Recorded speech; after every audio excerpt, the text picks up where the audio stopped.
Hi, folks. It's Dr. McKay here. It's September 8th, 2020, and I wanted to congratulate everyone in Vernon for the last 2 days. An amazing thing happened as we opened schools. Students came in. They were wonderful. They had their masks on, and everyone was working together in order to give them the best possible education for both the blue team, which were here yesterday, and today the gold team.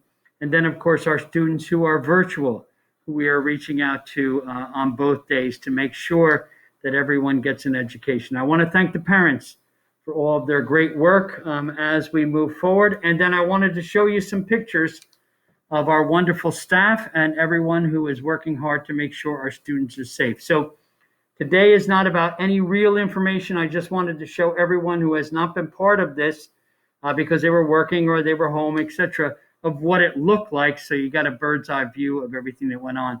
This is the staff at the high school on opening day yesterday morning, getting ready to start to take the temperatures of the students as they come off the bus at the front of the high school. On the picture on the right, you can see our staff working with the students to make sure all of their temperatures are perfect. And then, of course, the students move into the school building. All of our students had masks. Everything moved quickly.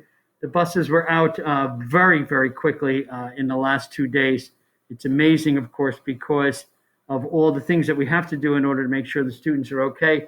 But the truth of the matter is we have less students, and therefore things move quickly. But our students have been fantastic.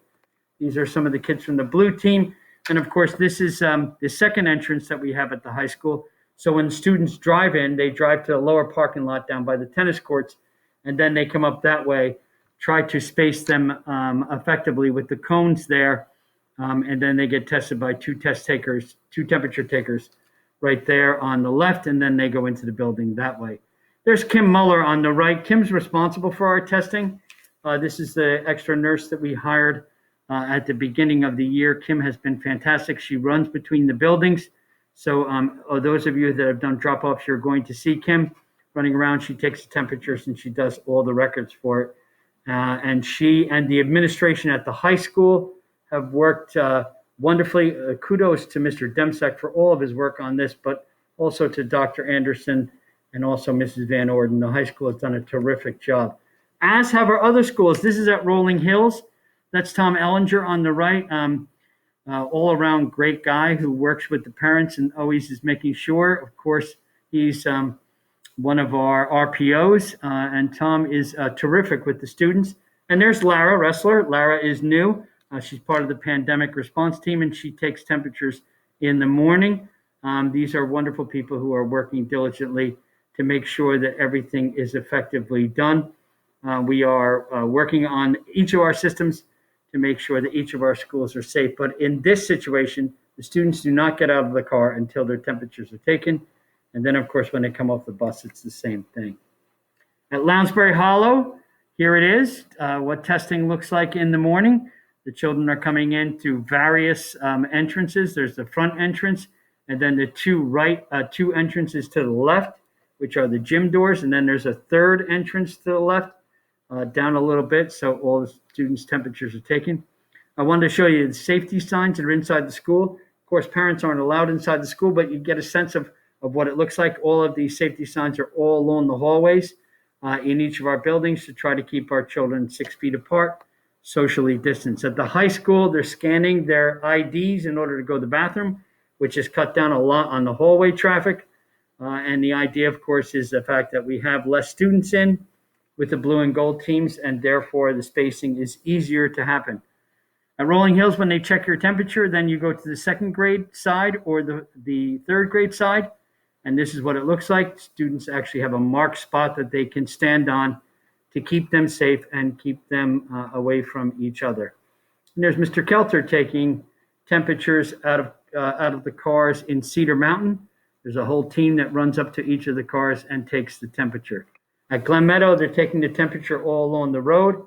Ms. Gebhardt comes out, so does Dr. Kosek, greets the people, gives them a slip of paper, and then they can exit their cars right away. So there's different systems in each of the schools. All of them are working remarkably well. And if they're not working well, we're adjusting them. At Lounsberry Hollow, of course, there's the temperatures in the main area. folks taking the temperatures and the students being terrific about waiting. And there is in Cedar Mountain taking temperatures before they come off the bus. And again, all of these systems we've been working on for a couple of weeks. I want to thank the administration in each one of the buildings for their diligence with this. To the test takers who are doing all the work, thank you very much. We are very proud of all that we are doing. And again, to the parents and to our children, you're doing a terrific job. Signs of safety and cleanliness everywhere. The pandemic response team is cleaning constantly. The picture on the right is one of our pandemic response cleaners. And of course, she's working in the hallways of Glen Meadow. The place looks spotless. And then on the left, there's rolling hills in the hallway and all the safety seals. And if you look on the right, you'll see that we have up staircases and down staircases, so students are not running into each other or bumping into each other. So all of that is happening as well. The buildings have never been cleaner. So thanks to the custodians, thanks to all the staff and all the hard work that they've done, and thanks to the new pandemic members who are doing a great job. And I know that you want to know what the classrooms look like. What does it look like with social distancing? We did a video out of Rolling Hills a couple of weeks ago, and we showed you the blue gold setup in some of the classrooms with the desk. But what I wanted to show you here was that, when on a gold day, which was this afternoon, this shot was taken a couple of hours ago, you had students sitting in the gold desks and the blue desks are empty, and that's the spacer along with the aisle space, which makes up the 6 to 8 feet that keeps our students separate. And yet they feel connected to each other because, of course, they're sitting all together in this wonderful room with their teacher. And of course, that's Miss Thomas's room on the right-hand side, and she has them at tables, but again, safely distanced from each other. So kudos to the staff who have made this happen in their classrooms as well. At the end of the day, of course, the students are always wondering what bus they have to get on. And what has happened is our principals and our assistant principals and all administration and our teachers come out at the end of the day and making sure the students are getting on the bus that they belong on. And the students, again, to parents, kudos to you. The students have been wonderful. Couldn't ask for more. And there's Ms. Gebhardt and Dr. Kosek leading them to the buses as they exit on our shortened day, our abbreviated day. I bring this all to you, Vernon, because everything right now is going very well. But kudos to you, to all of you who have supported us, to all of our teachers who have done an amazing job, who have come to work and made sure work was their passion and made sure that the students know that they were loved. This has been an incredible experience for all of us, but I just wanted you to know at the end of day 2, it's a Vernon victory. Couldn't thank you enough. Thank you to all who have made this possible.